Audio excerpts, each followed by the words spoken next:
Crates at midnight, alibis at noon. My name is Simon and I make other people's treasures survive airports. I'm a museum registrar, the man between a crate and a catastrophe, the signature under the humidity. On paper, I manage loans, insurance riders, incoming condition reports, climbers' ropes of couriers that arrive with clipboards and opinions. In practice, I translate appetite. Donors want stories. Lenders want guarantees. Paintings want what they've always wanted, air that behaves. I carry a jeweler's loupe because tiny truths calm me, a pen that writes on Tyvek, and a roll of blue tape for the world's rough edges. I live with Evan. He's a public defender, the kind of lawyer who memorizes the smell of holding cells and still comes home gentler than he left. He loves cheap deli coffee and expensive honesty. We wrote a rule on an index card and taped it to the fridge with a chip clip. Say it by noon. We made the rule after a winter when we learned how late-night clarity breeds its own lies. Noon is clumsy. That's why it works. The Tuesday the crates obeyed and I didn't. The loading dock smelled like wet wood and relief. A truck backed into Bay 3, air brakes without apology, and we unspooled a shipment from Florence like a rumor. 4 paintings, 3 sculptures, 1 courier with a scarf that knew what it was doing. I signed the bill of lading and said the sentences I always say. He said his name was Matteo in English that had practiced on the right films. He smiled like a balcony leaning toward you. I told him where we kept the nitrile gloves, and he told me where his eyes planned to be. At 11:56, while the riggers rotated a crate using the kind of choreography gravity respects, my phone sighed. A notification from the joint email Evan and I use for deliveries, new subscriptions, adult decisions. Thank you for your stay, the Peregrine Hotel. Time, 12:11:302. Points, 200 added. Noon entered the room like a supervisor. I didn't call. Our second rule for anything not yet a disaster is 2 loops around the block before nomming it. My block is the corridor between the dock and the conservation lab, concrete that knows every boot I've walked this in. I paced it twice. The HVAC hummed the only sentence machines trust. You already know. Matteo was waiting by the pallet jack when I got back, scarf half loosed in the humidity, courier pouch against his chest like a minor confession. You will show me the galleries, he said. I have to see my girls breathe. He meant the paintings. He looked at me as if he could be persuaded to mean anything else. We did the dance.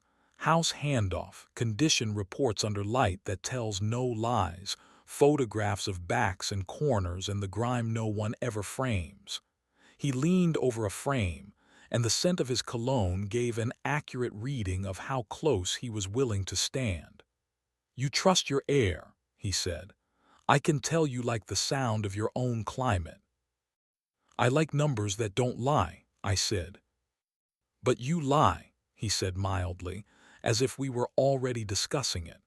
He skimmed my badge with his eyes, which I wish I hated more than I did. Everyone who moves art across borders does. Evan texted at 1, arraignment ran late, stop by the courthouse. We'll do noodles, I'll steal a corner of your afternoon. The message made a careful shape in my chest. I replied, crates all day, aim for tonight. He sent a heart with a bandage over it, his favorite emoji when he wants to pretend humor is a splint. Matteo asked for coffee at 4. I took him to the staff cafeteria where the coffee believes itself to be noble because it has a purpose. He unfolded a map of the city and asked what I loved here other than air and duty. I told him Evan. It felt like both a line and a fact. The Peregrine has a bar, he said later with courier logic. The bartender knows what to do with lemon when it has lived a life. You should come. I have a partner, I said. And I have paintings, he said, as if the scales made sense. We can discuss both. I went. The Peregrine Bar is a hospitable shadow. He waited with two glasses and an expression that made me feel like a traveler arriving in a language he can handle. He asked me what it's like to believe in other people's objects. I told him it's like believing in other people's marriages. You treat all the scratches as provenance. He laughed and touched the back of my hand with two fingers where a vein makes a small declaration. Hotel rooms are a ritual. He showed me his, neat as a pretense. There are a dozen respectable verbs for what happened next, and none of them fool anyone. He kissed my wrist like a doctor pretending poetry, and then my mouth like a man who has practiced being correct about desire. I said his name once, and he said mine like an answer, and then we ran out of nouns. His hands were generous. Mine were greedy. The room smelled like citrus and an attempt at absolution. For a handful of minutes, I was not a registrar translating appetite. I was a body informing itself. After he lay on his side with his head on his arm and said, "Now you forgive him," as if the hotel printed the words on your pillow. He meant Evan. I said, "I'm going to talk to him at noon, because the card on the fridge is tyrannical when you're trying to sleep." Back at the museum, the crate lids leaned against columns like a Greek chorus built for gossip. I kept my hands busy with the satisfaction of bolts and the relief of checklists. When I looked up, Matteo was reading the label copy as if I had written it for him. "You are a good liar," he said. "You make truth tolerable." He touched the curve of a frame and I told him not to, and he did not, and for a moment I believed in my boundaries again. The night before the opening, Evan wasn't home. He texted late and then nothing. I made dinner and didn't eat it. Matteo texted bar, and I didn't answer. I lay on the sofa and watched the ceiling make choices. I woke to keys and the smell of the city and Evan the shape of the doorframe. He sat on the edge of the coffee table with his elbows on his knees and his hands refused to be still. "We had a rollover on the expressway," he said. "A kid and a father. I lost the father. I wanted to sit by the river and not talk to anybody about anything." He reached out and touched my ankle like a man testing whether gravity still works. "I should have told you before noon," he said. "I know what that costs us." "Where were you between 12 and 3?" I asked, and it was ugly. "On a bench," he said. "Then at the Peregrine. I took a shower I didn't need and put on a shirt and told myself I was a person. I wasn't with anyone." He looked me in the face and I wanted to be right, and I wanted him to be honest, and those two things have never been automatic. Opening night is a choreography that forgives liars. Donors do their sheepishness, trustees their contrition. The director floats through good news. Gallery assistants perfect their museum whispers. Matteo wore a suit that made the paintings blink. He stood too close and asked me if I planned to pretend we hadn't graduated to knowing each other. I told him, "This is my job," and he smiled like a person who majors in undermining. Evan arrived, eyes shadowed, suit brave. He kissed me in the corner of Gallery 3 where the light teaches people to be reverent. "You look like a man who believes in temperature," he said. "We okay," I said. "We have to be." And he nodded because he is cruel in the way decent people are. He expects you to be better than you are for longer than you want to be. Halfway through the evening, I saw Matteo step into the stairwell with one of our trustees' assistants, a man who writes emails like love letters and memos like threats. Their heads bowed toward each other like conspirators in a fresco. It was a gesture nothing and everything. Gossip doesn't require photography. In the conservation lab, a frame leaned the wrong way. The courier logs were fine, the crate list was right, the humidity graph behaved.